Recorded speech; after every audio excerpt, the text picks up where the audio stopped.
Friends, welcome to TNPSC study point. இன்றைக்கி நம்ம பார்க்க போகிறது என்ன அப்படின்னா 11th தமிழ் புக்கில் இருக்கக்கூடிய 2வது இயலில் உள்ள காவியம்ன்ற தலைப்பில் உள்ள கவிதை தான் பார்க்க போகிறோம்.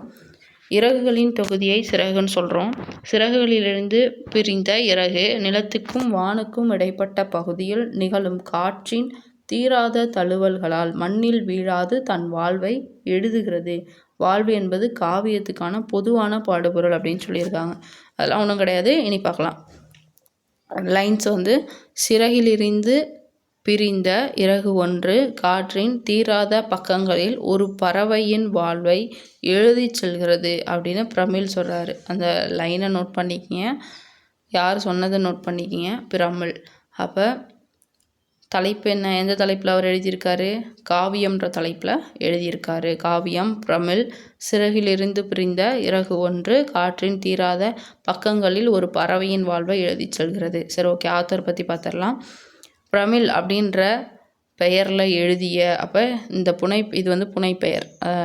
அந்த பெயரில் எழுதுனது யார் அப்படின்னா சிவராமலிங்கம். பார்த்துங்க, பிரமிழ் யார் அப்படின்னா சிவராமலிங்கம். ஓகே, அடுத்தது இவர் இலங்கையில் பிறந்தவர்.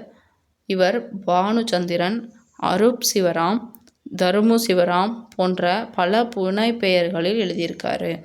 ஓகே, அவரோட புனைப்பெயர்கள்லாம் பார்த்திங்க, பானுச்சந்திரன், அரூப் சிவராம், தருமு சிவராம், இதெல்லாம் அவருடைய 3 புனைப்பெயர் வச்சுருக்காரு. 2த்துலேயுமே சிவராம் வருது, அங்கே சந்திரன் வருது, பானுச்சந்திரன். ஓகேவா. அடுத்தது புதுக்கவிதை, விமர்சனம், சிறுகதை, நாடகம், மொழியாக்கம் என விரிந்த தளத்தில் இயங்கியவர். ஓவியம், சிற்பம் ஆகியவற்றில் ஈடுபாடு கொண்டிருந்தவர். இவருடைய கவிதைகள் முழுமையாக பிரமிழ் கவிதைகள் அப்படின்ற பெயரில் தொகுக்கப்பட்டிருக்கு. அடுத்தது லங்காபுரி ராஜா அப்படின்ற சிறுகதை தொகுப்புகளும்,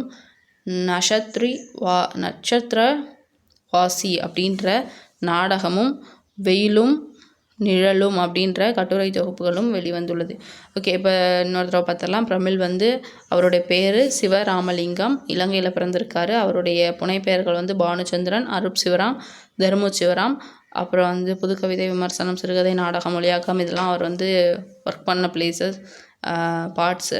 அப்புறம் ஓவியம், சிற்பம், இதிலெல்லாம் அவருக்கு ஈடுபாடு இருந்திருக்கு. அது மட்டும் இல்லாமல் இவருடைய கவிதைகள் எல்லாத்தையும் சேர்த்து பிரமிழ் கவிதைகள்னு தொகுத்துருக்காங்க. லங்காபுரி ராஜான்ற சிறுகதை தொகுப்பும், நட்சத்திரவாசி அப்படின்ற நாடகமும், வெயிலும் நிழலும்ன்ற கட்டுரை தொகுப்பும் வெளிவந்துள்ளது. அப்போ லங்காபுரி ராஜா, வெயிலும் நிழலும், நட்சத்திரவாசி, இதெல்லாம் ஞாபகம் வச்சுங்க. ஓகே, அடுத்தது நம்ம திருமலை முருகன் பல்லு, அதை பார்க்கலாம். தேங்க்யூ. இதுக்கு முன்னாடி நம்ம ஃபஸ்ட்டு பார்த்தோம் இல்லையா, எது காவியத்துக்கு முன்னாடி ஒன்று பார்த்துருப்போம் 2வது யூனிட்டில். அதுக்கான கொஸ்டின்ஸ் என்ன பார்த்துருப்போம்? ஏதிலி குருவிகள் பார்த்தோம் இல்லையா, அந்த ஏதிலி குருவிகளை பற்றி கேள்வி கேட்கலாம்.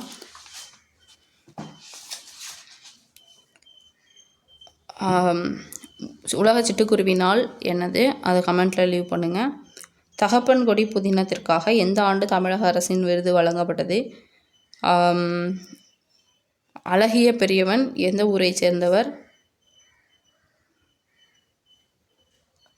பெருகும் வேட்கை அப்படிங்கிறது என்ன தொகுப்பு, அதாவது கவிதையா, கட்டுரையா, புதினமா? பெருகும் வேட்கை அப்படிங்கிறது. ஓகே, உங்கள் ஆன்சரை கமெண்ட்டில் லீவ் பண்ணுங்கள், நான் பார்க்குறேன்.